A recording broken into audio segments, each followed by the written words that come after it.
பைந்தமிழ் பழகுவின் இலக்கண மன்றம். ஆசிரியர் திருமதி சசிகலா கோபிநாதன் அவர்கள். இன்றைய தலைப்பு சுட்டெழுத்துக்கள், தனிப்பாடல் திரட்டு, இவைகளின் விளக்கம்.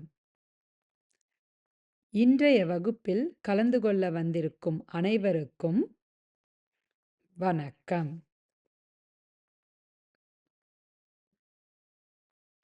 ஒருமைக்கண் தான் கற்ற கல்வி ஒருவர்க்கு எழுமையும் ஏமாப்புடைத்து என்ற வள்ளுவப் பெருந்தகையின் வாக்கிற்கு இணங்க இணைய வழியில் இணைந்திருக்கும் அனைத்து ஆசிரியர் பெருமக்களுக்கும் என் முதற்கண் வணக்கம். நாம் இன்று பைந்தமிழ் பழகு இலக்கண மன்றத்தின் சார்பாக இலக்கண வகுப்பு 6 செல்லலாம். இறுதி வகுப்புல நம்ம என்ன இலக்கணம் பார்த்தோம் அப்படின்றது யாருக்காவது நினைவிருக்கா? ரொம்ப இடைவெளி வந்ததுனால ஒரு முறை அதை சொல்லிட்டு நம்ம இந்த வகுப்புக்குள் செல்லலாம். என்ன இலக்கணம் பார்த்தோம் இறுதி வகுப்புல? யாருக்காவது நினைவு இருக்கா? மொழி முதல் இறுதி பார்த்தோம்.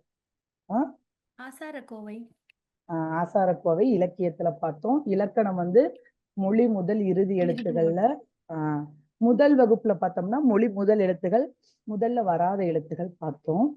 அடுத்த வகுப்புல பாத்தீங்கன்னா மொழி இறுதி எழுத்துகள் வராது இடை, இத பார்த்துட்டு அப்படியே ஆசாரக்கோவைக்கு போயிட்டோம். சரி, இப்ப இங்க ஒரு புகைப்படம் தெரிகிறதா? ஆமா.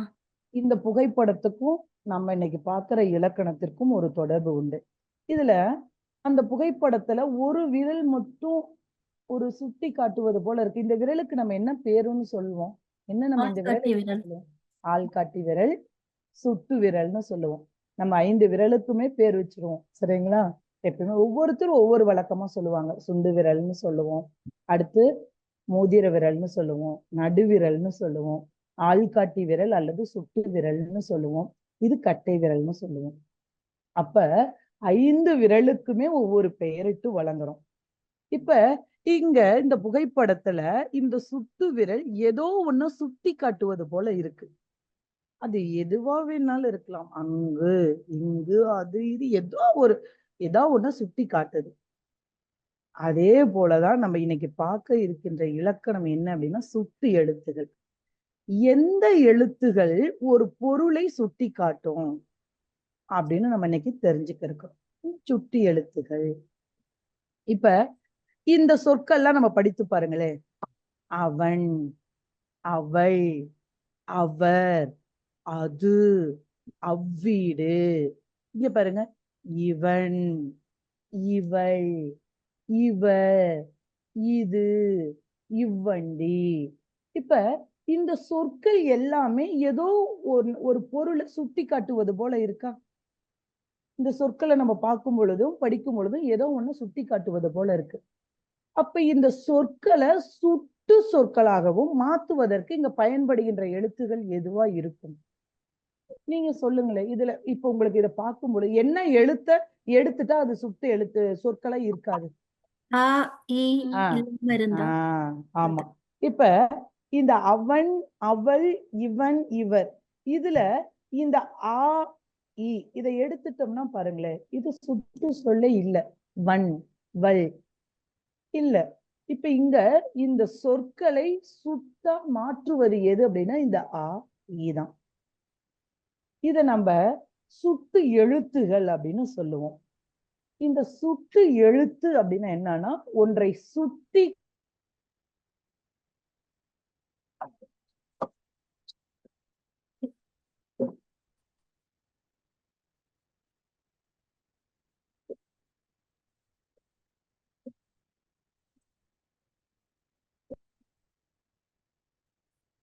ஒரு பொருளை சுட்டி காட்டுவதுதான் சுட்டெழுத்து. இது எங்க வரும்? சொல்லின் முதலில் நின்று ஒரு பொருளை சுட்டி காட்டும். சொல்லுடைய முதல்ல ஒரு பொருளை சுட்டி காட்டும். சொற்றெழுத்துக்கள் எங்க வரும்? முதல்ல. இதை நினைவு வச்சுக்கணும். அதுக்காக தான் திரும்ப திரும்ப சொல்றேன். சுட்டெழுத்துகள் அப்படின்னாவே 3 சொல்லுவோம்.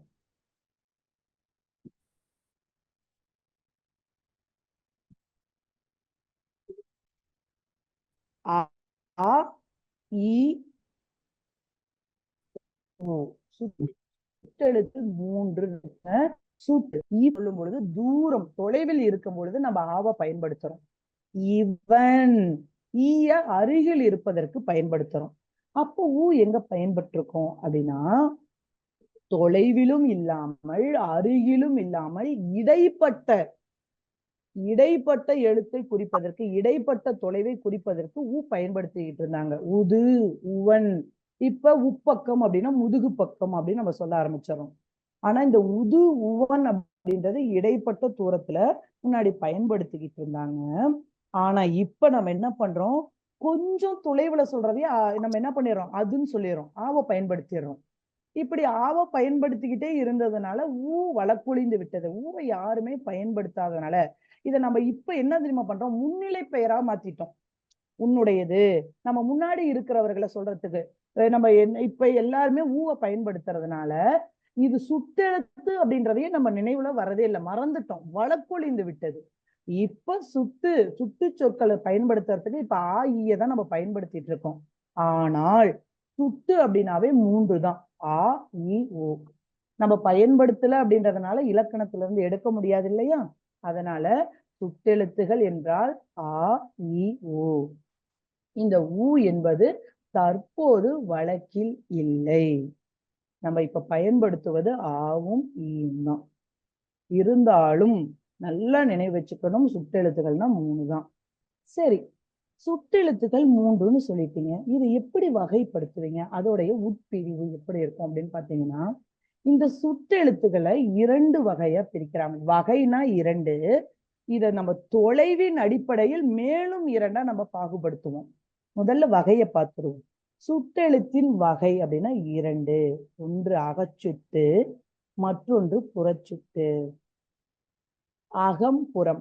அகம் என்றால் உள்ளே, புறம் என்றால் வெளியே. நம்ம பேருந்துல பயணம் செய்யும் போது நம்ம பேருந்து அப்படியே ஒரு சுற்றிலும் பார்க்கும் பொழுது சில வாசகங்கள் வாக்கியங்கள்லாம் இருக்கும், நீங்க உற்று நோக்கி இருப்பீர்கள்னு நினைக்கிறோம். நம்ம இப்ப இருக்கா என்னன்னு தெரியல, நானும் இப்ப பேருந்துல பயணம் செய்வதில்லை.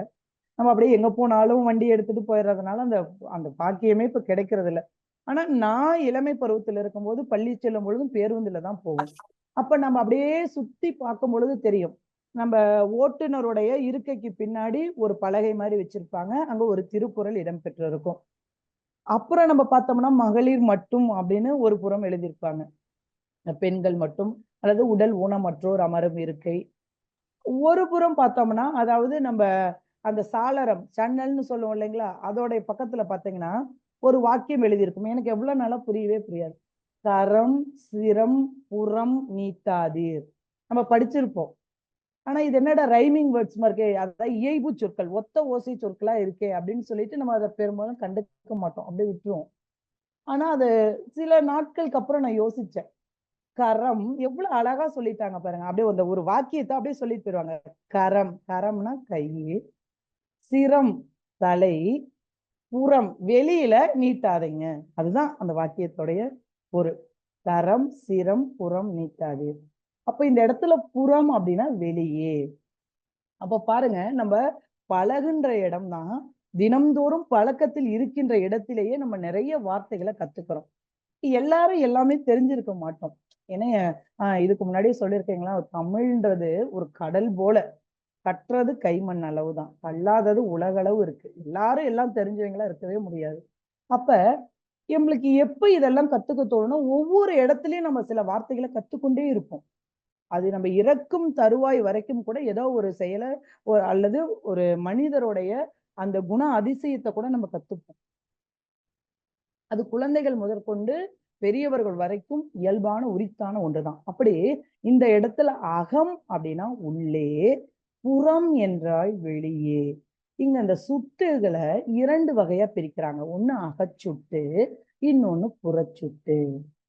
அகம், முதல்ல அகச்சுட்டுனா என்ன, ஒரு சொல்லின் அகத்தே, அகம்னா என்னன்னு சொன்னேன், உள்ளே, ஒரு சொல்லின் அகத்தே நின்று சுட்டு பொருளை தருவதை தான் அகச்சுட்டுன்னு சொல்லுவோம்.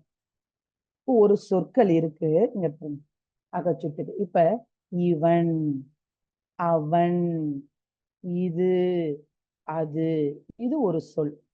இந்த சொல்லுல சுட்டெழுத்து எது? அ, இ. சரி, இதை எப்படி அகச்சுட்டுன்னு சொல்றோம் அப்படின்னா, இந்த சொற்கள்ல இருக்கிற சுட்டெழுத்தை எடுத்துருங்க. இப்ப இந்த இவன்ல இருக்கிற ஈய எடுத்துருங்க, அவன்ல இருக்க ஆவை எடுத்துக்கலாம், இதுல இருக்கிற ஈ எடுத்துருவோம், அதுல இருக்கிற ஆவை எடுத்துருவோம். இப்ப பாருங்க, ஒன் டூ. சரியா? அப்ப அந்த சொற்களானது முழுமை அடையல. அப்ப சுட்டு எழுத்துக்களை எடுத்துட்டோம் அப்படின்னா மீதமுள்ள எழுத்துகள் ஒரு முழுமையா பொருள் தரல, அது ஒரு வாக்கியத்தையோ ஒரு சொற்கள் முழுமையா பொருளையே தராம இருந்ததுன்னா அதான் அகச்சுட்டு. இப்ப நம்ம இதுக்கு ஒரு எடுத்துக்காட்டா சொல்லுவோம். ஒரு குழந்தை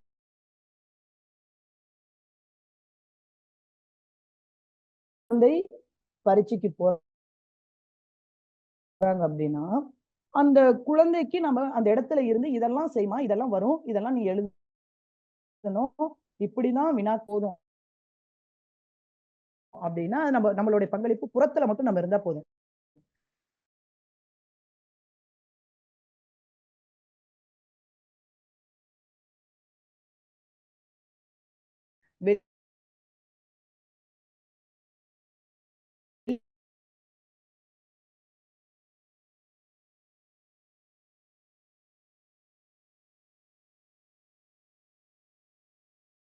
பொருள் தரவில்லை என்றால் அது அகம்.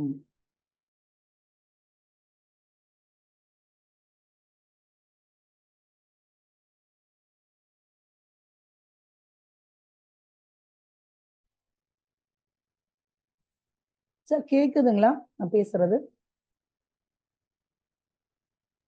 விட்டு விட்டு தான் கேக்குது. விட்டு விட்டு விட்டு விட்டு வருதுங்க.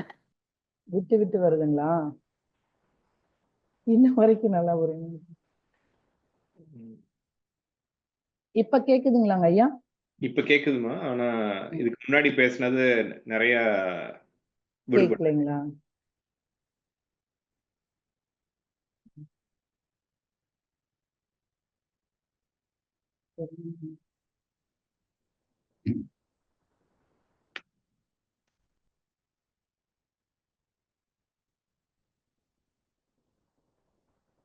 இப்ப பிபிடி தெரியுதுங்களாங்க ஐயா?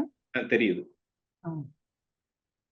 அதாவது அகச்சுட்டு அப்படின்னா ஒரு சொல்லில் இருந்து சுட்டெழுத்தை நீக்கினால் பொருள் தரல அப்படின்னா அது அகச்சுட்டு. இப்ப இந்த சொற்கள்ல பாருங்க, இப்ப இதுன்னு இருக்கு, இதுல ஈய எடுத்துட்டா தூ, முழுமையான பொருள் தராம இருக்கணும். நம்ம சொல்லுவோம் இது ஓரெழுத்து ஒரு மொழியில கூட வருமே, நோ தூ அப்படின்னு சொல்லுவோம்.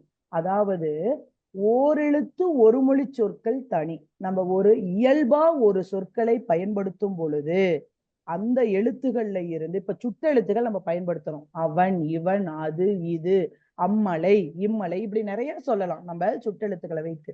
அப்படி ஒரு சுட்டெழுத்துகள் இடம்பெறுகின்ற சொற்களில் சுட்டெழுத்துக்களை தவிர்த்து மீதமுள்ள எழுத்துகள் பொருள் தரணும், முழுமையான பொருள் தரவில்லை என்றால் அது அகச்சுட்டு என்று சொல்வார்கள். சரி, அப்படின்னா புறச்சுட்டுனா என்ன? ஒரு சொல்லின் புறத்தே மட்டும், அதாவது வெளியில இருந்து அந்த எழுத்துக்களை நீக்கிட்டாலும் மீதமுள்ள எழுத்துகள் பொருள் தருது அப்படின்னா அதை நம்ம புறச்சுட்டுன்னு சொல்லுவோம். இப்ப இங்க பாருங்களேன், புறச்சுட்டுல அந்நீர்வீழ்ச்சி, இம்மலை, இந்நூல், இது சொற்கள். இதுல சுட்டெழுத்துகள் எது? ஆ. அந்நீர்வீழ்ச்சியில ஆ. இம்மலைன்னு இருக்கு, இதுல சுட்டெழுத்து எது? இ. இந்நூல்னு இருக்கு, இதுல சுட்டெழுத்து எது? இ. இப்ப இதை எடுத்துருங்களேன், மீதமுள்ள எழுத்துகள் பாருங்களேன். அப்ப இந்து வருதே அப்படின்னா இந்த இந்து அப்படின்றது இணைப்பு சொல். நம்ம அந்நீர்வீழ்ச்சி எப்படி பிரிப்போம்? ஆ கூட்டல் நீர்வீழ்ச்சி.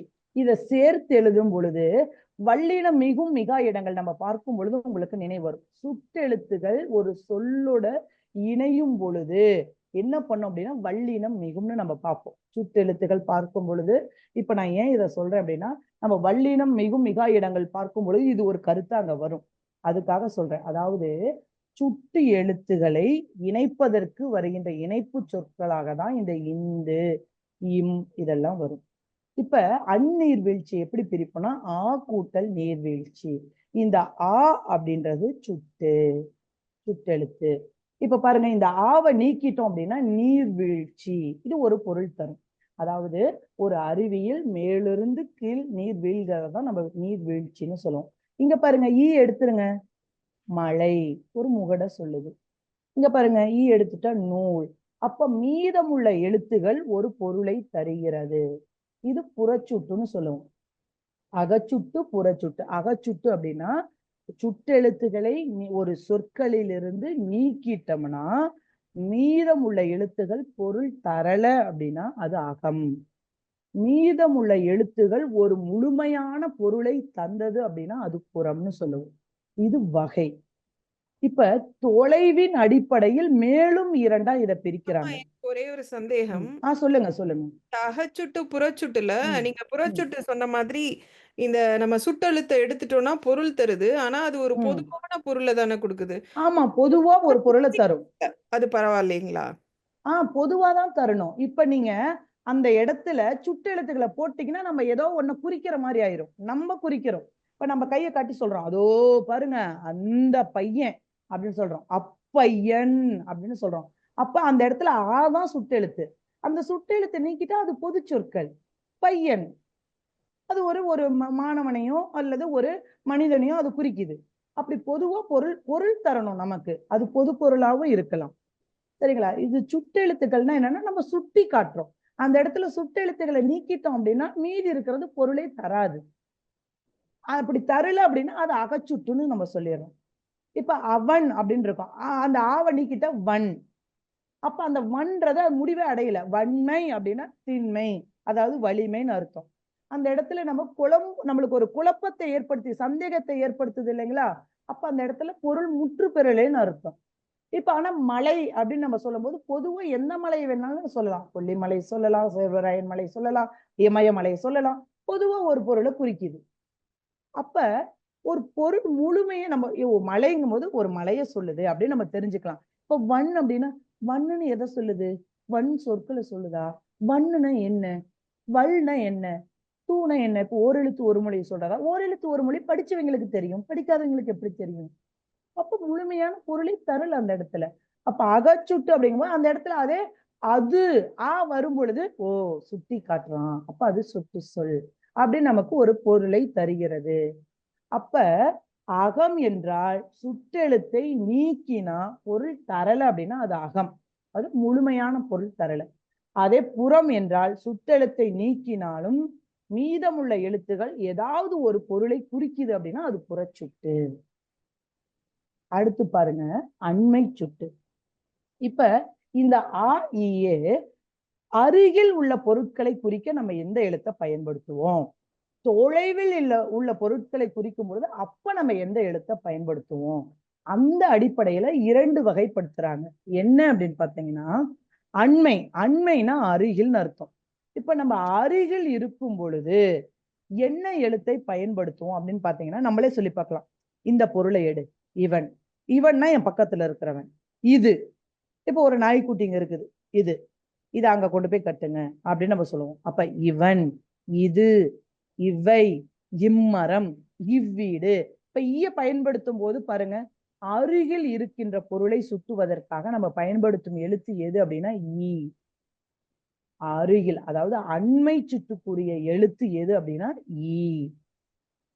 அதே சேய்மை என்றால் தொலைவு. இப்ப தொலைவில் இருப்பதை குறிப்பதற்கு நம்ம என்ன எழுத்தை பயன்படுத்துவோம் அப்படின்னா ஆ.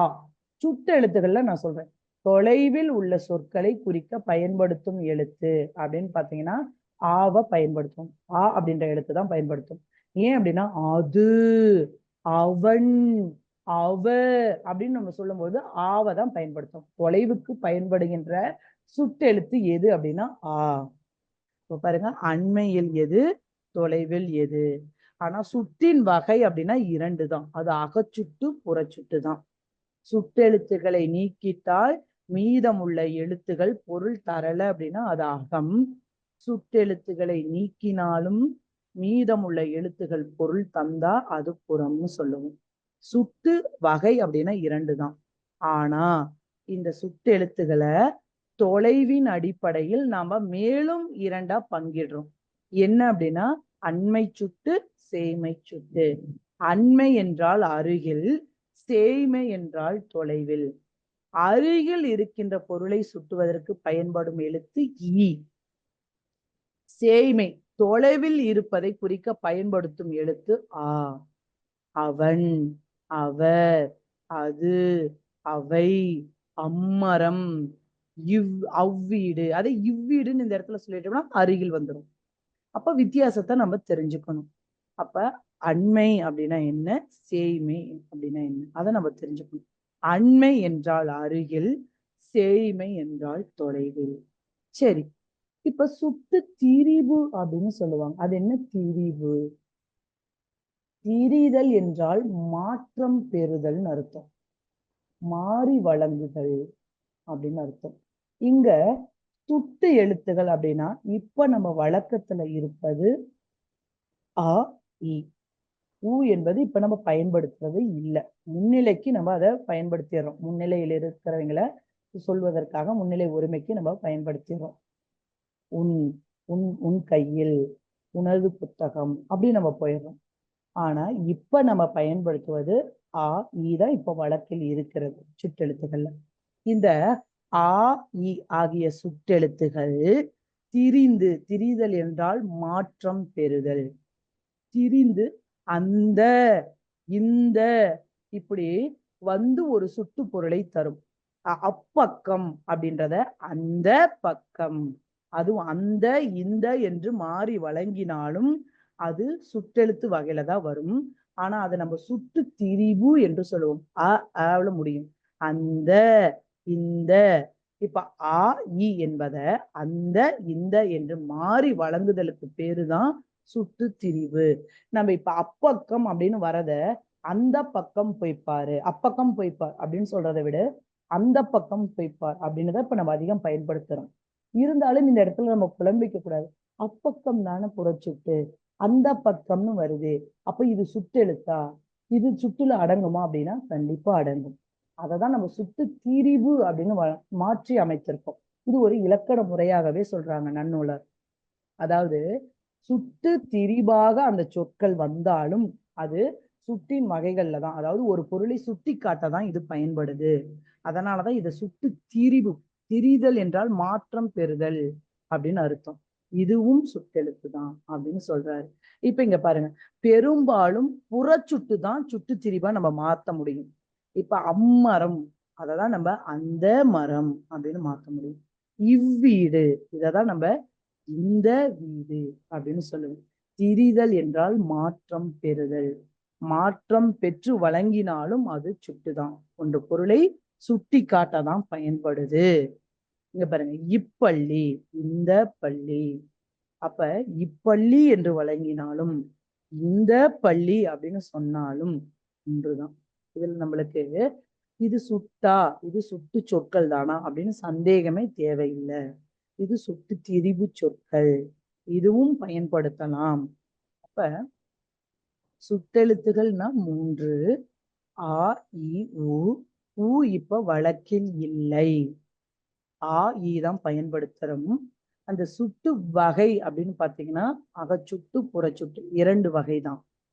சுட்டெழுத்துக்களை நீக்கிட்டா மீதமுள்ள எழுத்துகள் பொருள் தரவில்லை என்றால் அகம். சுட்டெழுத்துக்களை நீக்கினாலும் மீதமுள்ள எழுத்துகள் ஒரு பொருளை குறித்தது என்றால் அது புறம்.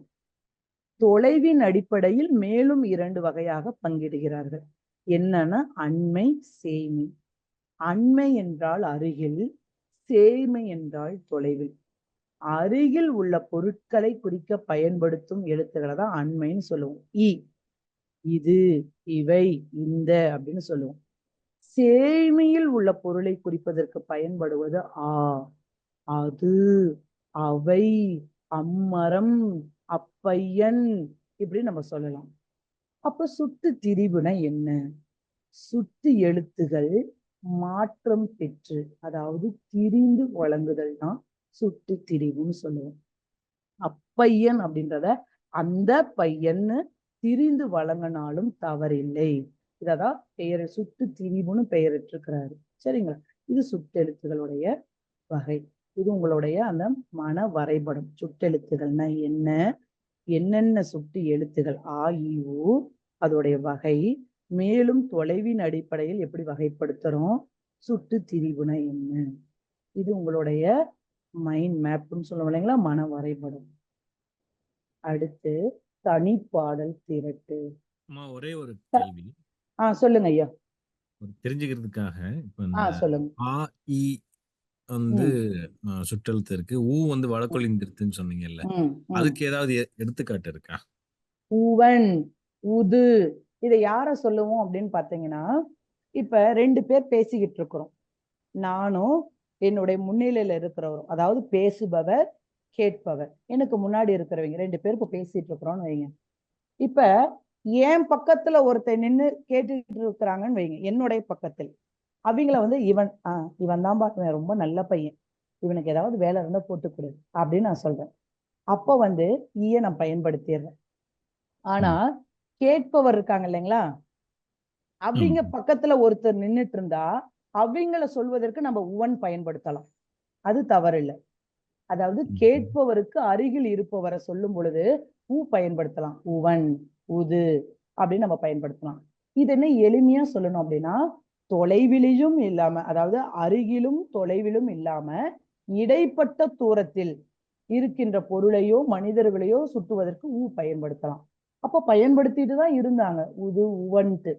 இப்ப என்ன பண்றாங்க அப்படின்னா, கொஞ்சம் தொலைவு போயிட்டாவே என்ன பண்ணிடுறாங்க, ஆவ பயன்படுத்துறாங்க, அவன் அப்படின்னு சொல்லிடுறாங்க. இப்ப நம்மளும் ஊ பயன்படுத்துறதே இல்ல. அது அப்படியே பயன்படுத்தாததுனாலயே அப்படி விட்டு விட்டு விட்டு வழக்கொழிந்தே விட்டது.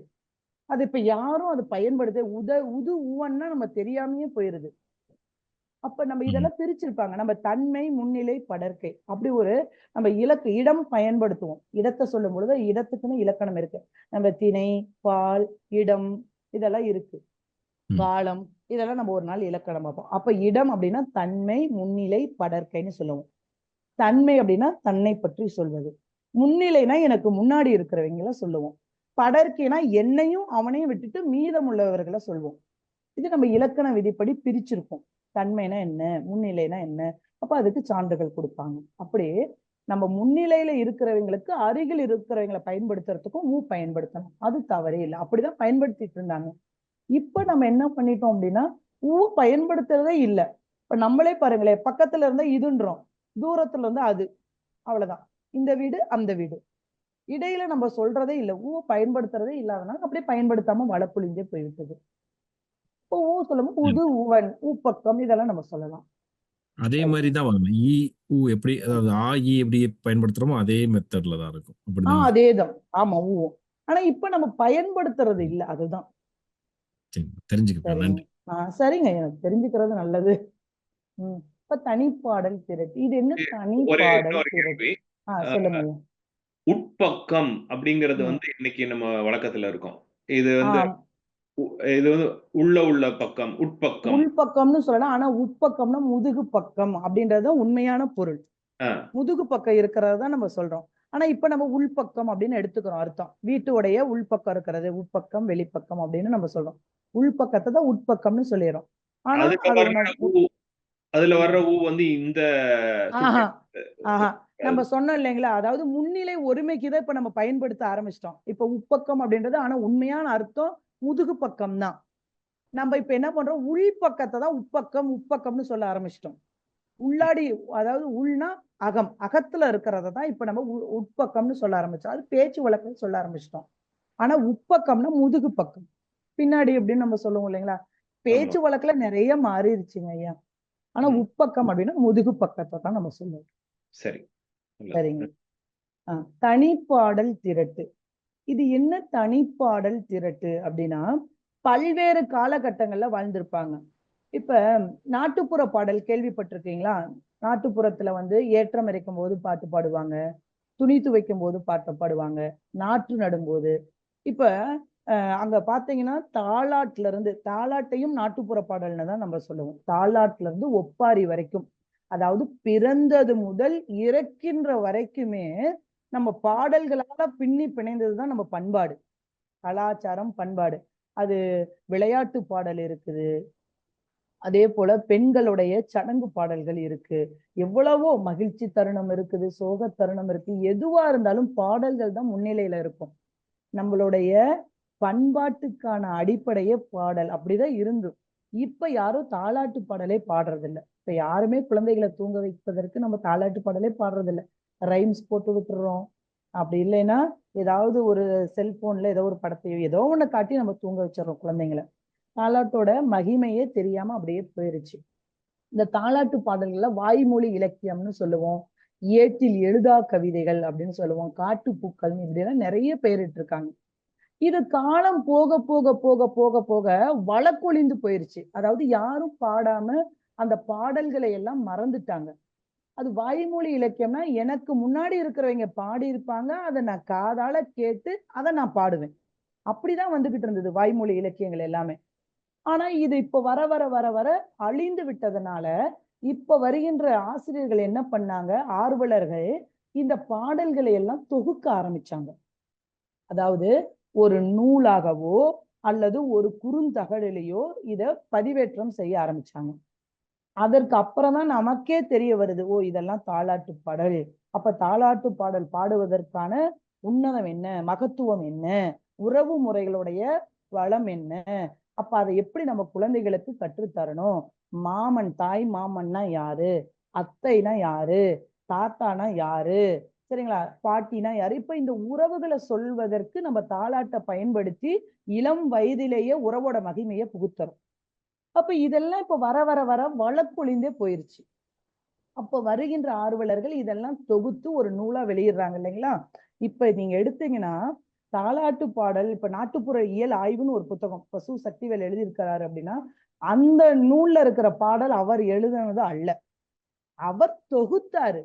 பல இடங்களுக்கு போய் பல பாடல்களை பாடியவர்களிடம் இருந்து அந்த பாடலை தொகுத்து நூலா வெளியிடுறார். அந்த தொகுப்பாசிரியர் தான் அவரு. அதே போலதான் இங்க தனிப்பாடல் திரட்டு அப்படின்னா பல்வேறு காலகட்டங்கள், ஒரு 100 ஆண்டுகளை கூட வச்சுக்கிறாங்க. அப்படி அந்த ஆண்டுகள்ல இருந்து கூட பாடல் எடுத்திருக்காங்க. பல்வேறு காலகட்டங்களில் வாழ்ந்த புலவர்கள் பாடிய பாடல்களை தொகுத்து ஒரு நூலா வெளியிடுறாங்க. அதுதான் தனிப்பாடல் திரட்டு. இதை தொகுத்தவர் வேற, இதில் உள்ள இருக்கின்ற பாடல்கள் எல்லாமே வெவ்வேறு ஆசிரியர்களால பாடப்பட்டது, வெவ்வேறு புலவர்கள் பாடியது அப்படின்னு. ஔவையார் கூட தனிப்பாடல் திரட்டு தொகுத்திருக்காங்க. அவங்க பாடின பாடல் மட்டும் இருக்காது, பல்வேறு காலகட்டங்கள்ல பல்வேறு புலவர்கள் அவர்கள் என்ன பண்ணுவாங்க, போற போக்குல பாடிட்டு போயிருவாங்க. அது அவங்க ஒரு நூலா எழுதணும் அப்படின்ற அந்த கருத்து அவங்களுக்கு வராது. அப்ப பின்னாடி வர அந்த தொகுக்கின்ற ஆசிரியர்கள், ஓ இந்த பாடல்லாம் அருமையா இருக்கு, இதை ஏன் நம்ம மக்களிடம் கொண்டு போய் சேர்க்க கூடாது அப்படின்ட்டு அதை ஒரு தொகுப்பு நூலா வெளியிடுறாங்க. அப்படிதான் இந்த தனிப்பாடல் திரட்டுன்றது ஒரு தொகுப்பு நூல். இப்ப நம்ம யாருடைய பாடலை இந்த தனிப்பாடல் திரட்டுல இருந்து எடுத்து பார்க்கலாம் அப்படின்னா, இதுல ரொம்ப இவர் அந்த ஒரு துன்பத்தை கூட நகைச்சுவையா சொல்வாரு. இவருடைய பாடல் எல்லாமே பாத்தீங்கன்னா தனித்துவமா இருக்கும். எல்லா புலவர்கள் மாதிரி இவருடைய பாடல்கள் இருக்கவே இருக்காது. அப்படி இவர் யாரு அப்படின்னா, அவருடைய பாடல்களை சொல்லும் பொழுதே நமக்கு அவ்வளவு இனிமை வரும். ராமச்சந்திர கவிராயர் நம்ம கேள்விப்பட்டிருப்போம். நீங்க கேள்விப்பட்டிருக்கீங்களா ராமச்சந்திர கவிராயரை? ரொம்ப வறுமையில படிச்ச ஞாபகம் இருக்கு. ரொம்ப வறுமையில இருந்த புலவர். ஆனா அவருடைய பாடலை அவரு அண்ணா வறுமையை தான் சொல்லுவாரு, அவருடைய சோகத்தை துன்பத்தை தான் சொல்லுவாரு. நமக்கு பாத்தீங்கன்னா அது எல்லல் தன்மையோட இருக்கும், நகைச்சுவையா இருக்கும். இங்க பாருங்க, முதல்ல தனிப்பாடல்னா நான் சொல்லிடுறேன், எதுல இருந்து எடுத்தாங்கன்னு பார்த்துட்டு பாடலுக்கு போலாம். பாருங்க, புலவர்கள் பலர் பாடிய பாடல்களின் தொகுப்பு தான் தனிப்பாடல் திரட்டு. நான் முன்னாடி சொன்னேன் இல்லைங்களா, பல்வேறு காலகட்டங்களில் வாழ்ந்த அந்த புலவர்களுடைய பாடல்களை தொகுத்து ஒரு நூலா வெளியிடுறாங்க. அதுக்கு பேரு தான் தனிப்பாடல் திரட்டு. இப்ப நம்ம பார்க்கின்ற இந்த நூல்ல 1291 பாடல்களை கொண்டதுதான் இந்த தனிப்பாடல் திரட்டு. இத தொகுத்தவர் யாரு அப்படின்னா பெரிய தம்பி அப்படின்ற ஒரு ஆசிரியர் தான் இந்த தனிப்பாடல் திரட்டு அப்படின்ற நூலையே தொகுத்திருக்கிறாரு.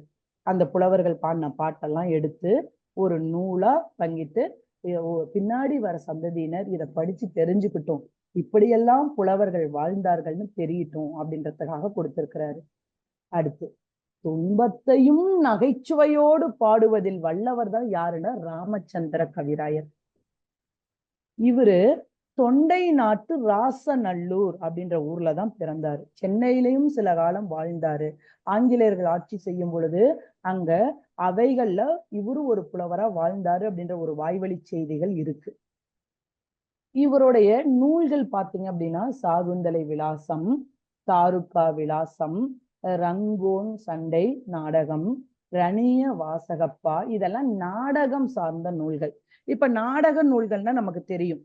அதாவது அந்த நூல்கள்ல சொல்லப்படுகின்ற கருத்துக்களை பார்க்கும் பொழுது ஒரு நாடகத்தை நம்ம கண் முன்னாடி கொண்டுட்டு வர மாதிரி இருக்கும். காட்சி ஒண்ணு, இதுல கதை மாந்தர்கள்லாம் இவங்க, இந்த கதை மாந்தர்கள் வந்து இதை சொல்றாங்க.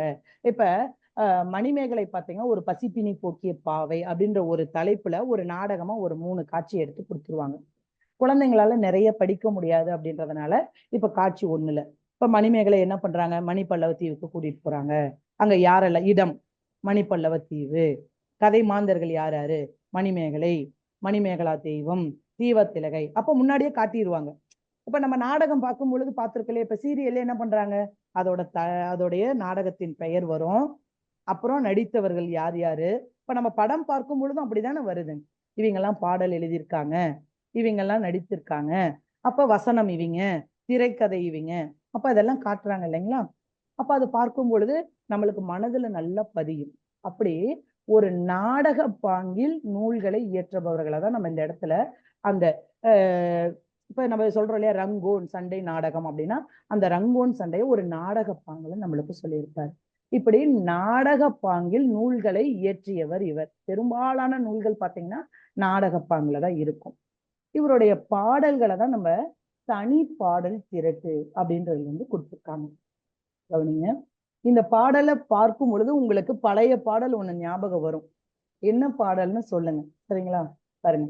கள்ளைத்தான் மண்ணைத்தான் காட்சித்தான் குடிக்கத்தான் கற்பித்தானா, இல்லைத்தான் பொன்னைத்தான் எனக்குத்தான் கொடுத்துத்தான் ரட்சித்தானா, அல்லைத்தான் சொல்லித்தான் ஆரைத்தான் நோவத்தான் ஐயோ எங்கும் பல்லைத்தான் திறக்கத்தான் பதுமத்தான் புவியில்தான் பண்ணினான்.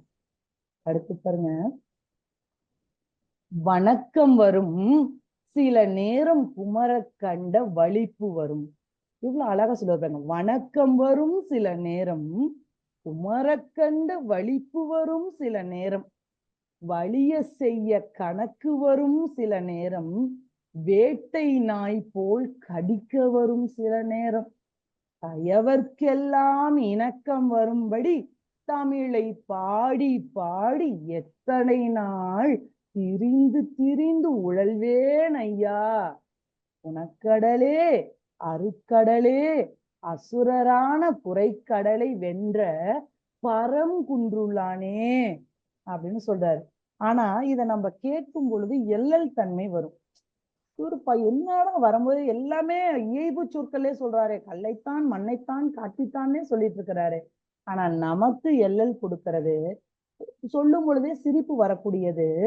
ஆனா அவருடைய வறுமையை இந்த இடத்துல காட்டும். அதாவது தன்னுடைய துன்பத்தை கூட நகைச்சுவையோடு வெளிப்படுத்தியிருப்பாரு. எப்படி சொல்றாரு பாருங்க. கள்ளைத்தான் மண்ணைத்தான் காட்சித்தான் குடிக்கத்தான் கற்பித்தானா, என்னை இப்படி படைச்சுட்டானே. ஏன்னா புலவர்களுடைய நிலையே எப்படி இருக்கும், பெரிய பணக்காரங்களா இருப்பாங்களா, பட்டு உடை அணிந்து கொண்டு நகைகள்லாம் போட்டுட்டு இருப்பாங்களா. வறுமை. புலவர்கள் அப்படின்னாவே நம்ம கண்ணு முன்னாடி வர்றது வறுமை தான். அவங்களுடைய வறுமையை போக்குவது தமிழ் தான். பாடலை பாடி பாடிதான் யாசகம் பெறுவார்கள். ஒரு பெரிய வள்ளலிடம் போயிட்டு அவரை பத்தி புகழ்ந்து பாடி அங்கு கிடைக்கின்ற பொருளை வைத்து தான் தன்னுடைய குடும்ப வறுமையை போக்குவார்கள். நம்ம இது நிறைய பார்த்திருப்போம். கடையேழு வள்ளல்கள்ல நம்ம பார்க்கும் பொழுது எல்லாமே அந்த ஓரியை பார்க்க போவாரு பாணர். அப்ப கூட இந்த வறுமையை சொல்லுவாரு. என் வீட்டுல அடுப்புல பூனை தூங்குது, என் மனைவி சாப்பிடாம மெலிந்து கிடக்குறா, வெறும் எலும்பு போற்றிய தோல் தான் இருக்கு, என் குழந்தைகளுடைய கண்ணுல உசுர் நிக்குது, எனக்கு என்ன பண்றதுன்னே தெரியல அப்படின்னு ஓடிட்டு சொல்லும்போது அவர் என்ன பண்ணுவாராம், அண்ணனே நீ தமிழை வளர்க்கக்கூடியவன், நீ இப்படி வருந்தவே கூடாது, உன்னுடைய 7 தலைமுறையும் சிறப்பா வாழ்வதற்கு நான் வழி செய்கிறேன் அப்படின்னு சொல்லிட்டு தான் ஒரு பெரிய யானையும் அந்த யானையின் மீது பொன்னையும் பொருளையும் தானியங்களையும் கொடுத்து, நீ மட்டும் வறுமை போக்குனா பத்தாது, உன்னுடைய பாணர் இனமே வறுமை போக்கட்டும்னு சொல்லி அனுப்புவாரு. அப்ப அவர் வள்ளல் இல்லாம எப்படிங்க? சரியா? அப்படி அந்த பாணர்களுடைய வறுமையை, அந்த கொடுமையை நம்ம கண் முன்னாடி காட்டுவாங்க. ஆனா இவரு நகைச்சுவையிலே சொல்லிட்டு போயிடுறாரு, அட போங்கடா அப்படின்ற மாதிரி சொல்றாரு பாருங்க. பதுமத்தான் யாருக்கிட்ட சொல்றாரு, யார நோகராரு பாருங்க, தாமரை மலரில் வீற்றிருப்பவன் யாரு, பிரம்மனை சொல்றாரு. கல்லையும் மண்ணையும், கல்லும் மண்ணும் தான் நிறைய கிடக்குது இந்த உலகத்துல, எங்க பார்த்து எங்க திரும்பினாலும் கல்லும் மண்ணும் கிடக்குது. பிரம்மனே படைச்சதும் படைச்சியே, என் வயிறையும் என் உடம்பையும் இந்த கல்லையும் மண்ணையும் சாப்பிட்டா செரிக்கிற மாதிரி படைச்சிருக்கலாம்ல. இந்த கல்லைத்தான் மண்ணைத்தான் காய்ச்சித்தான் குடிக்கத்தான் கற்பித்தானா, நீ படைச்சிட்ட, ஒண்ணுமே நான் ஒண்ணும் சொல்ல முடியாது, நீ படைச்சிட்ட, அப்படி படைச்சையே எனக்கு இப்படி ஒரு வரத்தனாச்சும் கொடுத்துருக்கலாம்ல, இந்த கல்லையும் மண்ணையும் காய்ச்சி குடிடா உன் பசி போகட்டும் அப்படின்னு சொல்லினாச்சும் என்னை படைச்சிருக்கலாமா, அதுக்கு வழி செஞ்சிருக்கலாமா, அதுக்கு உபதேசம் பண்ணிருக்கலாமா? சரி, இல்லைத்தான். சரி, அதுவும் செய்யலையே, பொன்னைத்தான் எனக்குத்தான் கொடுத்துத்தான் ரட்சித்தானா, நான் பிறக்கும் போதே ஒரு பணக்காரனா படைச்சியா நீ? பொன்னையும் பொருளையும் கொடுத்து என்னை படைச்சிருந்தேன்னா நான் இப்போ தெரு தெருவா போயிட்டு ஒவ்வொரு பெரிய பணக்காரர்கள்ட்ட போயிட்டு நான் கையேந்தி நிக்காம இருந்திருப்பேன்ல. நான் படைக்கும் போதே பொன்னையும் பொருளையும் கொடுத்து படைச்சிருக்கலாம்ல, அப்படி என்னை காப்பாத்திருக்கலாம்ல. ரட்சித்தல் என்றால் காப்பாற்றுதல், சரிங்களா? அப்படி என்னை காப்பாத்தினியா? அதுவும் இல்லை. அழைத்தான் சொல்லித்தான் ஆரைத்தான் நோவத்தான் ஐயோ எங்கும், அப்படியும் படைக்கலையா? நான் எங்க போய் என் தலைவிதியை சொல்லட்டும், இல்ல யார சொல்லி நோவட்டும்? என்னைய சொல்றதா, இல்ல படைச்ச உன்னைய சொல்றதா? நான் யார சொல்லட்டும்? ஐயோ, என்ன எப்படி தெரியுமா படைச்சிருக்கிற, எங்கும் பல்லைத்தான் திறக்கத்தான் பதுமத்தான் புவியில் தான் பண்ணினானே. புவி அப்படின்னா இந்த பூமி, உலகத்துல எங்க நான் யாருக்கிட்ட எல்லாத்துக்கிட்டையும் போய் கை நீட்டும் போது பல்ல காட்டி காட்டி கை நீட்டுற மாதிரி என்னை படைச்சிட்டியே, இது உனக்கே தகுமா? பிரம்மனே என்னை ஏன் இப்படி படைச்ச? நம்மளா இருந்தா என்ன பண்ணுவோம்? அழுவோம், கண்ணுல நீர் வரும், கோபம் வரும். ஆனா இவரு நகைச்சுவையோடு தன்னுடைய வறுமையை சொல்லிடுறாரு. இப்படி படைச்சிட்டியே, இது உனக்கே தகுமா? நான் ஒருவேளை சாப்பாட்டுக்காக எங்கெங்கெல்லாம் அலையிட்டோம் அப்படின்னு சொல்றாரு. இந்த பாடலை பார்த்து இதுல இருந்து ஒரு பாடல் எழுதினாரு கண்ணதாசன். என்ன பாடல் நினைவு வருதா? அத்தான் என்ன அப்ப அவரு சொல்லுவாரு, ஆமா அவரு இத சொல்லியிருப்பாரு. இந்த ஒரு தொகுப்பு உரையில அவரு சொல்லும் போது சொல்லுவாரு, எனக்கு ராமச்சந்திர கவிராயரை ரொம்ப பிடிக்கும், அவருடைய பாடல்ல இருந்துதான் நான் இந்த பாடலை எடுத்தேன் அப்படின்னு சொல்லியிருப்பாரு. அத்தான் என்னைத்தான் அப்படின்னு வரும். அப்ப இதுவும் அதுவும் உங்களுக்கு பாத்தீங்கன்னா ஒரே மாதிரியே இருக்கும், அந்த நடைப்பாங்கு. அப்ப இந்த நகைச்சுவையோட சொல்லிட்டு 2வது பாடல்ல என்ன சொல்றாருன்னு பாருங்களேன். இப்படி என்னை படைச்சிட்ட, ரொம்ப வறுமை நிலையில நீ படிச்சுட்ட, எல்லார்த்தையும் பணக்காரங்களா, சில பேர் பணக்காரங்க, சில பேர் வறுமை, சில பேர் நடுநிலையில படைக்கிற, ஆனா என்னைய ஒண்ணுமே இல்லாம படைச்சிட்டியே அப்படின்னு பிரம்மணன் வந்துட்டு அடுத்து சொல்றாரு பாருங்க. அவரு செயலை சொல்றாரு, வணக்கம் வரும் சில நேரம். நான் யாசகம் கேட்டு போனேன் இல்லையா, அப்ப அவங்களோட நிலைமை எப்படி இருக்கும் தெரியுமா? அவங்க அந்த பொருளை கொடுக்குறாங்க இல்லைங்களா, அவங்களுடைய சூழ்நிலையை நம்ம கண்ணு முன்னாடி காட்டுவாரு.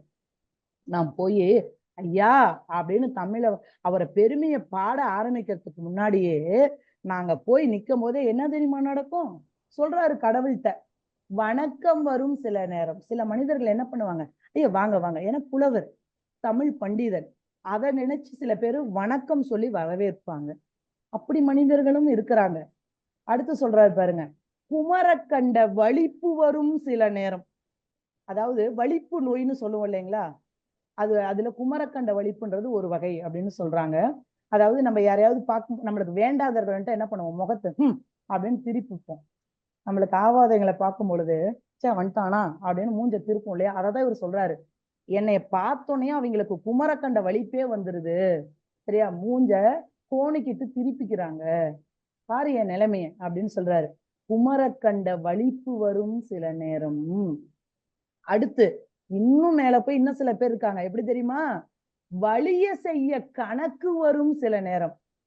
நான் போனதுக்கு அப்புறம் நான் வந்ததை பார்த்துட்டு அப்பதான் பற்று சீட்டை எடுத்து திருப்புவாங்க.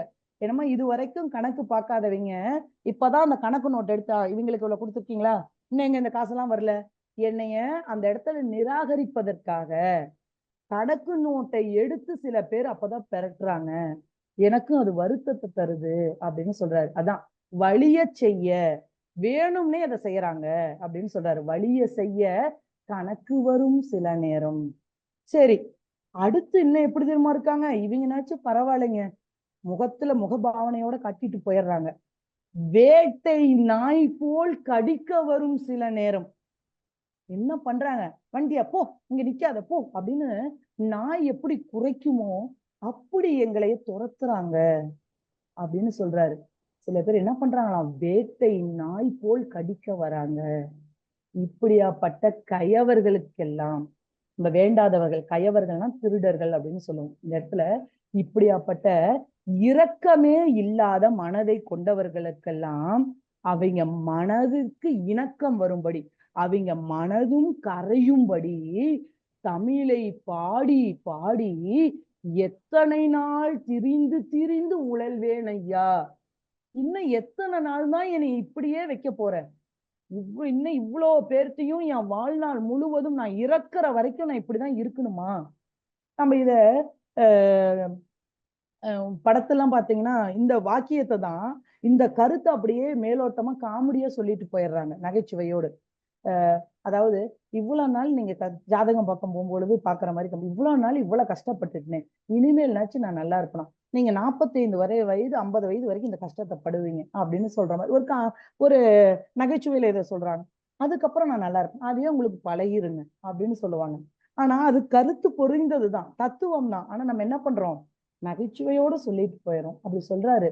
இத்தனை நாள் இவங்க எல்லாத்துக்கும் மனது இறங்குறபடி தமிழை பாடி பாடி பாடி பாடி நான் இன்னும் எத்தனை நாள் தான் அலைந்து திரிகிறது அப்படின்னு கேட்கிறாரு. யாருகிட்ட, அடுத்தது யார்கிட்ட கேட்கிறாரு பாருங்க, குணக்கடலே அருட்கடலே, குணக்கடலே அருட்கடலேன்னு யார சொல்றாருன்னா முருகனை சொல்றாரு, சரிங்களா? அதாவது கருணை கடலானவன், கருணைக்கே வடிவானவன் முருகன். அவங்ககிட்ட சொல்றாரு, அசுரரான குறைக்கடலை வென்ற பரங்குன்றுள்ளானே, திருப்பரங்குன்றத்தில் இருப்பவனே. அதாவது அசுரர்கள் அலை போல, அலை கடல் போல திரண்டு வந்தாங்கன்னு புராணத்துல சொல்றாங்களே, அவங்களை எல்லாம் கொன்று மோட்சம் கொடுத்தியே, நான் என்ன பண்ணிட்டு இருக்கேன், சாப்பாட்டுக்கே வழி இல்லாம இருக்கிறனே, என்ன கண்டுக்க மாட்டேங்கிறையே, எனக்கு ஒரு அருள் புடைய அப்படின்னு கேட்கிறாரு. முதல்ல படைச்சவன நொந்துக்கிறாரு. அடுத்து கருணைக்கே வடிவானவன் தமிழ் கடவுள்னு சொல்ற முருகன்கிட்ட சொல்றாரு, தன்னுடைய வேதனைகளை குட்டி தீர்க்கிறாரு. இப்படியாப்பட்ட நிலையை என்னை படிச்சுட்டியே, இது உனக்கே தகுமா அப்படின்னு கேட்கிறாரு. இப்படி இவருடைய பாடல் எல்லாமே பாத்தீங்கன்னா நகைச்சுவையோட தான் இருக்கும். இது மட்டும் இல்ல, இவர் சித்திர கவி எழுதுவதிலும் வல்லவர் அப்படின்னு நம்ம பார்த்திருக்கோம். நீங்க இவரை பத்தி தெரிந்துக்கும் போது சித்திர கவியில இவரு போல படைப்பதுல ஒரு அருமையான ஆளை நம்ம பார்த்திருக்கவே முடியாது. அது என்ன சித்திர கவி. இப்ப நம்ம கவிகளை 4ஆ பிரிப்பாங்க. நீங்க 12ஆம் நூற்றாண்டுல சோழ மன்னர் வாழ்ந்த காலத்துல பாத்தீங்கன்னா ஒரு நாற்கவிராச நம்பின்ட்டு ஒருத்தர் இருந்தார். அவருக்கு ஏன் நாற்கவிராயர், நாற்கவிராசர்னு பேர் வந்தது அப்படின்னு பாத்தீங்கன்னா, 4 வகை கவிகள்லையும் அவர் சிறப்பா பாடுவாராம். ஆசு கவி, மதுர கவி, சித்திர கவி, வித்தார கவின்னு சொல்லுவோம். எல்லா புலவர்களும் எல்லா கவியிலையும் சிறந்து இருக்க மாட்டாங்க. ஒவ்வொருத்தருக்கும் ஒவ்வொரு தெளிவும் ஒவ்வொரு ஞானம் தான் இருக்கும். இப்ப நீங்க தமிழ்ல பாத்தீங்கன்னா, தமிழ் ஆசிரியர்களே எடுத்துக்கிட்டீங்கன்னா, ஒருத்தர் பாத்தீங்கன்னா செய்யுள் அருமையா நடத்துவாங்க, ஒருத்தர் உரைநடையில அவங்கள அடிச்சுக்க ஆளே இருக்காது, ஒருத்தர் இலக்கணத்துல அவங்கள மிஞ்ச ஆளே இருக்கு. ஏன் அப்படின்னா, நம்ம பிரியும் பொழுது என்ன பண்ணுவோம், 12ஆம் வகுப்பு வரைக்கும் ஒரு பகுதியை எடுப்போம், அதுக்கப்புறம் இளங்கலையில பொதுவா படிப்போம், முதுகலை போகும் பொழுதும் அதற்கு மேல நீங்க PhD பண்ணும் பொழுதும் ஒரு பகுதியை எடுத்து ஒருத்தர் நாட்டுப்புற இயல் ஆய்வு அப்படின்னு எடுத்துக்கிட்டாங்கன்னா அதுல தெளிவா இருப்பாங்க. ஒரு துறையை இலக்கியங்கள் எடுத்துக்கிட்டீங்கன்னா இப்ப 50 காப்பியங்கள் எடுக்கிறாங்களா, இல்ல 10 பாட்டு எடுக்கிறாங்களா, 8 தொகை எடுக்கிறாங்களா, அப்போ ஒரு நூலை மட்டும் அதுல இப்ப 8 தொகையில ஒன்ன மட்டும் நற்றினை எடுக்கிறாங்களா, அப்ப அதுல தெளிவா வருவாங்க. அதுல அவங்க ஆழ்ந்து நிறைய அவங்க ஆய்வு செய்யும் பொழுது அவங்க அதுல தெளிவா இருப்பாங்க. அப்படி எல்லாத்துக்கும் இயல்புதான். நம்ம இதுலயே பாத்தீங்கன்னா சில பேர் கவிதை நல்லா வாசிப்பாங்க, கவிதை நல்லா எழுதுவாங்க, சில பேர் கவிதை வராது. அப்போ ஒவ்வொருத்தருக்கும் ஒவ்வொரு தனி திறமை இருக்கும். அப்படி இந்த நாற்கவிராசருக்கு வந்து 4 கவிகளையுமே அருமையா பாடுவாராம். இப்ப ஆசு கவி அப்படின்னு எடுத்துக்கிட்டீங்கன்னா, ஆசு கவி, ஆசுனா பொருள்னு சொல்லுவோம். இப்போ ஒரு மன்றத்துல எல்லாரும் கூடியிருக்காங்க அப்படின்னா இப்ப பல புலவர்கள் இருப்பாங்க. இப்ப நீங்க அந்த காலகட்டத்திலாம் இப்ப நீங்க ஒரு புத்தகம் எழுதுறீங்க அப்படின்னா உங்களுடைய பாடல்களோ இல்ல நீங்க சொல்ற கருத்துக்களோ எழுதி அங்க நீங்க புத்தகத்தை வெளியிடுறீங்க. இப்ப அதோடைய முக்கியத்துவமும் அதோடைய அந்த நேரம் குறைபாடுகள் எல்லாமே இப்ப எளிமையாயிருச்சு அந்த வழிவகைகள்லாம். அப்பெல்லாம் என்ன பண்ணுவாங்க, தமிழ் மன்றம் மாதிரி ஒண்ணு வச்சிருப்பாங்க. அதாவது சங்கம் அப்படின்னு நம்ம கேள்விப்பட்டிருப்போம். முதற்சங்கம், இடைச்சங்கம், கடைச்சங்கம், முச்சங்கம் வைத்து தமிழ் வளர்த்தவர்கள் பாண்டியர்கள்னு நம்ம பார்த்திருப்போம். அந்த சங்கங்கள் எதற்கு பயன்படும் அப்படின்னா அன்றைய காலகட்டத்துல அந்த வாழ்ந்த புலவர்கள் என்ன பண்ணுவாங்கன்னா அவங்க இயற்றிய அந்த பாடல்களை 4 அதாவது சபையில் மற்ற புலவர்கள் மத்தியில் அதை சொல்லி காட்டுவாங்க. அதுல குறை நிறை எல்லாத்தையுமே அந்த இடத்துல பாகுபடுத்துவாங்க. அதை பெரும்பாலானவர்கள் ஒத்துக்கிட்டா மட்டும்தான் அது வந்து ஒரு சிறந்த கவியா ஏற்றுவாங்க. அப்படி முன்னாடி வந்து பாத்தீங்கன்னா இதோட வழிமுறைகள் எல்லாமே ரொம்ப கடுமையா இருந்தது.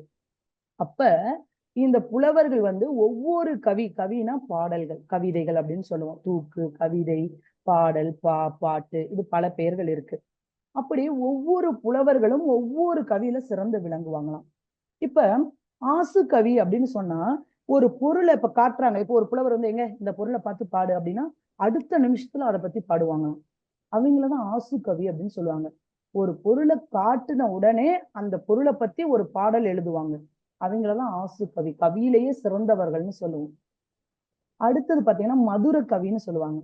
அது பாத்தீங்கன்னா அவங்க பாடலை கேட்கும் பொழுதே நம்ம காதுக்கு இனிமையா இருக்கும். கருத்துகளும் இனிமையான கருத்துகளா இருக்கும்.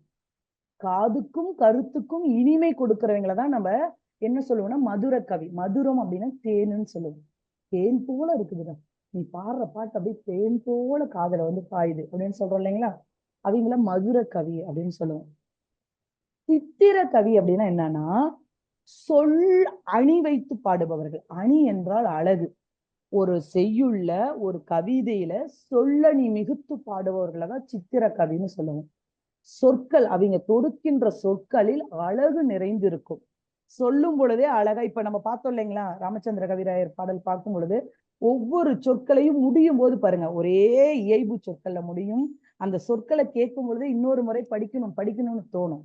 இப்படி பாடல் இயற்றுபவர்களை நம்ம சித்திர கவி அப்படின்னு சொல்லுவோம். வித்தார கவி அப்படின்னா என்னன்னா தொடர்நிலை செய்யுளா பாடுவாங்க. அதாவது இவங்களது இன்னும் கஷ்டங்க. ஒரு இப்ப சிலப்பதிகாரம்னு எடுத்தீங்கன்னா அது தொடர்நிலை செய்யுளா வரும். அதாவது பாடல்லையே முழு கதையும் சொல்வது போல இருக்கும். பழைய சிலப்பதிகாரம் அந்த மூல நூலை எடுத்து பாத்தீங்கன்னா வெறும் பாடல் தான் இருக்கும். நம்ம பாடலை படிச்சு பொருள் தெரிஞ்சுக்கணும். இப்ப வரவங்களுக்கு பாடலை யாரும் படிக்க மாட்டேங்கிறாங்க, பிரிச்சு படிக்க தெரியல, எளிமையா இல்லை அப்படின்றதுனால ஒரு பாடல் பொருள், பாடல் பொருள் இப்ப வருது எல்லாமே அப்படி வருது. சரிங்களா, இப்ப உரை எழுதுறவங்க எல்லாருமே பாடல் பொருளோட எழுதுறாங்க. முன்னாடி பாத்தீங்கன்னா வெறும் தொடர்நிலை செய்யுளா இருக்கும். அதாவது ஒரு பாடலுடைய அப்படியே கண்டினியூ தொடர்ச்சி தான் வரும். அடுத்த பாடல் அந்த கதையோட தொடர்ச்சியா வரும். அப்படி தொடர்நிலை செய்யுளா பாடல் பாடுறவங்கள கவிதை பாடுறவங்கள தான் நம்ம வித்தார கவின்னு சொல்லுவாங்க. இப்படி கவிகளே 4 பேரு அந்த காலகட்டத்துல பிரித்து வழங்கிட்டு இருந்தாங்களாம். அதுல சித்திர கவியில இந்த நம்ம சொன்னோம் இல்லைங்களா கவிராயர் அருமையா பாடுவாராம். சித்திர கவி பாடுவதில் இந்த கவிராயர் வந்து ரொம்ப சிறப்பா பாடுவாரு அப்படின்னு சொல்லுவாங்க. அதுலயும் ராமச்சந்திர கவிராயருடைய பாடல்கள் முன்னாடி நீங்க பாத்தீங்கன்னா இது ஃபுல்லாவே பாருங்க. இந்த பாடல் முழுவதுமே எப்படி இருக்குன்னா அந்த இயைபு சொற்களாக தான் அமைஞ்சிருக்கும். சரி, சித்திர கவியில ஒரு பாடுனதுல என்ன உங்களுக்கு சிறப்பம்சமா இருக்கும் அப்படின்னா வினா உத்திரம். அது என்ன வினா உத்திரம் அப்படின்னா ஒரு பாடல்ல கேள்வியும் இருக்கும், பதிலும் இருக்கும். ஒருத்தர் கேள்வி கேட்கிற மாதிரி இருக்கும், அதுக்கான பதிலும் அந்த பாடல்லே இருக்கும். அததான் வினா உத்தரம் அப்படின்னு சொல்லுவோம். இப்ப அதுக்கான ஒரு சின்ன ஒரு பாடலை மட்டும் நம்ம வினா உத்தரத்தை இருக்கிற மாதிரி ஒரு பாடலை நான் சொல்றேன். இதுவும் நம்ம ராமச்சந்திர கவிராயர் எழுதுனதுதான்.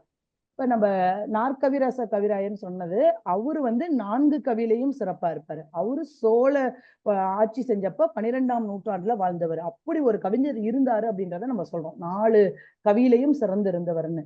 இப்ப இந்த ராமச்சந்திர கவிராயர் வினா உத்திரத்துல என்ன சொல்றாரு? அது என்ன? கேள்வினா என்ன, பதில்னா என்ன?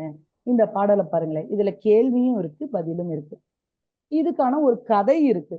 அதாவது ரொம்ப வறுமையில இருக்கும் பொழுது இந்த இடத்துல திருவேங்கடநாத முதலியார் அப்படின்ற ஒருத்தரை பார்க்க போறாராம். அப்படி அந்த திருவேங்கடநாத முதலியார் அப்படின்ற ஒரு வள்ளல் கொடையாளர் அவரை பார்க்க போகும் பொழுது போய் வாசல்ல நிக்கிறாரு. அவருடைய அந்த அரண்மனையோட வாசல்ல போய் நிக்கிறாரு. அவர் யாரு இரவலர்கள், அதாவது மாணர்கள், புரவலர்கள் யாரு வந்தாலும் வாங்கன்னு முதல்ல உள்ள கூப்பிட்டு முதல்ல சாப்பாடு கொடுப்பாங்க. வயிறு நிறைய சாப்பாடை போட்டுட்டு அதுக்கப்புறம் தான் என்ன பண்ணுவாராம், உனக்கு என்ன வேணும் அப்படின்னு கேட்பாராம். முதல்ல நம்ம ராமச்சந்திர கவிராயரை உள்ள கூட்டிட்டு போறாரு. நல்ல அறுசுவை உணவு கொடுக்குறாரு. சாப்பிட்டதுக்கு அப்புறம் ஒரு நிமிஷம் அவர் முகத்தை பாக்குறாரு. ரொம்ப வாடி இருக்குது முகம், என்னன்னு தெரியலையே அப்படின்னு சொல்லிட்டு அவர்கிட்ட கேள்விகளை கேட்கிறாரு. அதாவது என்னத்துக்காக என்னை பார்க்க வந்தீங்க அப்படின்றத முதல்ல டக்குன்னு நம்ம கேட்க முடியாது இல்லையா? அப்போ ஒவ்வொன்னா கேட்க ஆரம்பிக்கிறாரு. அதுக்கு இவர் என்ன சொல்றாரு அப்படின்றதுதான் இந்த பாடல். அப்ப பாருங்க, முதல்ல கேட்கிறாரு ராமச்சந்திர கவிராயர்கிட்ட. அந்த திருவேங்கடநாத முதலியார் கேட்கிற மாதிரி இருக்கும், பாடலும் இருக்கும். இந்த பாடலை நம்ம ராமச்சந்திர கவிராயர் தான் எழுதியிருப்பாரு. அது உண்மையா இல்ல சித்தரித்து அவரே ஒரு கதை புனைந்தாரா அப்படின்றது நமக்கு அது தெரியல. ஆனா இப்படி நடந்தது அப்படின்றத இந்த பாடல்ல சொல்லுவாரு. முதல்ல என்ன, நான் போனேன்னா நான் எனக்கு சாப்பாடு கொடுத்தாரா, சாப்பிட்டேனா, அதுக்கப்புறம் இதை ஆரம்பிச்சாரு. என்ன ஆரம்பிச்சாரு அப்படின்னா, இரவலனே உனக்கு இல்லாதது என்ன? முதல் கேள்வி கேட்கிறாரு. இதயம் என்ன? இரண்டாவது கேள்வி கேட்கிறாரு. பரவு உணவு ஏது? சுவையற்றது என்ன? சொற்பான்மை என்ன? தரவுரை செய்திட என்றான், அதற்கு ஒன்றும் சாற்றிலன் யான். வர திரு வேங்கடநாதா என்றேன், பொன் பொருள் வழங்கினானே. அருமையா சொல்லிடுவாரு. அதாவது அவர் ஒரு 5 கேள்வி கேட்கிறாரு. அதுக்கு நான் என்ன தெரியுமா பண்ணேன்? ஒரே ஒரு பதில தான் சொன்னேன். ஒரே ஒரு சொல்லால முடிச்சிட்டேன். அதுதான் என் பதில். 5 கேள்விக்குமே ஒரே பதில். அத கொஞ்ச நேரம் யோசனை பண்ணிட்டு எனக்கு பொன்னையும் பொருளையும் வழங்கிட்டாரு. நான் வாங்கிட்டு வந்துட்டேன் அப்படின்னு சொல்றாரு. முதல் கேள்வி கேட்கிறாராம், இரவலனே உனக்கு இல்லாதது என்ன அப்படின்னு கேட்டாரு என்னை. அதாவது யாசகனே, என்னை தேடி வந்திருக்கிற இல்லையா, உனக்கு என்ன இல்ல அப்படின்னு கேட்டாராம். அடுத்தது 2வது கேள்வி, இது ஒரு கேள்வி சரிங்களா, உனக்கு இல்லாதது என்ன, இது வரைக்கும் ஒரு கேள்வி கேட்டிருக்காரு. 2வது இதயம் என்னன்னு கேட்டாரு. அப்படியே அந்த உனக்கு ஒண்ணு இல்ல இல்லையா, அதனால உன்னுடைய இதயம் என்ன பாடுபடுது, உன்னுடைய இதயம் அடைந்த நிலை, உன் மனம் அடைந்த நிலை என்ன அப்படின்னு 2வது கேள்வி கேட்டாரா. அடுத்தது பர உணவு ஏது, அதாவது மேன்மையா உணவு சாப்பிட்றதுக்கு நீ என்ன பண்ற அப்படின்னு என்னை கேட்டாரு. மேன்மையான உணவுக்கு வழி என்னன்னு என்னை கேட்டாரு. அடுத்த கேள்வி என்ன தெரியுமா கேட்டாரு, சுவையற்றது என்ன, உங்ககிட்ட சுவையே இல்லாம இருக்கிறது என்னன்னு கேட்டாரு. சரியா, இது 3. பர உணவு ஏது 3ஆ கேட்கிறாரு. அடுத்தது சுவையற்றது என்னன்னு கேட்டாரு, 4ஆ கேட்டாரு. அடுத்த 5ஆவதா என்ன தெரியுமா கேட்டாரு, சொற்பான்மை என்ன, அதாவது உன் சொல்லால என்கிட்ட கேட்க வந்த செய்திகள் என்ன அப்படின்னு கேட்கிறாரு. இதெல்லாம் நான் கேட்டேன், இதெல்லாம் தரவுரை செய்திட இந்த கேள்வியெல்லாம் கேட்கிறாரு. சரியா, அதற்கு நான் ஒன்றும் சாற்றிலன், நான் ஒண்ணுமே சொல்லல. கடைசியா நான் என்ன தெரியுமா சொன்னேன், திருவேங்கடநாதா அப்படின்னு சொன்னேன். கொஞ்ச நேரம் என்னை முறைச்சு பார்த்தாரு. அதுக்கப்புறம் பொருள் புரிஞ்சுட்டு பொன்னையும் பொருளையும் கொடுத்தாரு அப்படின்னு சொல்றாரு. அப்ப பதில் அவ்வளவுதானா, திருவேங்கடநாதா இதுதான் பதிலா? 5 கேள்விக்கும் ஒரே பதில் தானா அப்படி என்ன பதில் சொல்லியிருப்பாரு? முதல் கேள்விக்கு என்ன பதிலா இருக்கும்? இரவலனே உனக்கு இல்லாதது என்னன்னு கேக்குறாரு. அப்ப அதுக்கு என்ன பதிலா இருக்கும்? இந்த ஒரு சொல்லுல என்னவா இருக்கும்? எனக்கு இல்லாதது திரு. இது எப்படி பிரிப்போம்? திருவேங்கடநாதாவை திரு கூட்டல் வேம் கூட்டல் கடம் கூட்டல் நா கூட்டல் தா. திருவேங்கடம் நாதா. அப்ப என்கிட்ட இல்லாதது திரு. திருனா என்னது? செல்வம். செல்வம். என்கிட்ட செல்வம் இல்ல. முத கேள்விக்கான பதில். சரி, அதனால உன்னுடைய மனம் அடைந்த நிலை என்ன? வேம், வேகும். மனம் வாடுச்சு, என் மனம் வருந்துச்சு. அதனால என்கிட்ட என்ன பொருள் இல்ல, என்கிட்ட செல்வம் இல்லாததுனால என் மனம் வருத்தம் அடைந்தது. இரண்டாவது கேள்விக்கான பதில். சரி, உணவுக்காக என்னப்பா பண்ற? சாப்பிட என்னதான் பண்ற?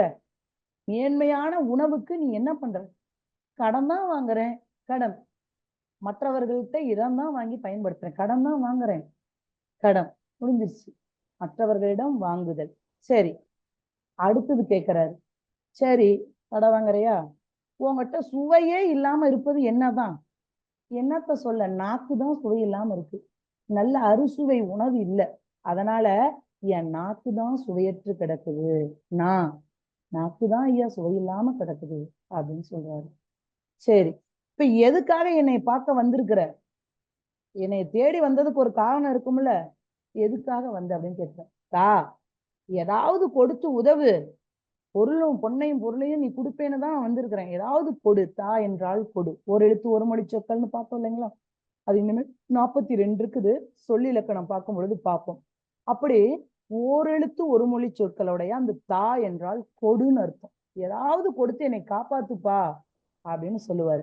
எவ்வளவு அருமையா பாருங்க. 5 கேள்வி ஒரு சொல் அப்படின்னு சொல்லுவாங்க. ஒரு சொல் பா அப்படின்னு இதுக்கு பெயரும் இருக்கு. அப்படி வினா உத்திரம், வினாவும் கேட்டு விடையும் சொல்வார்கள்.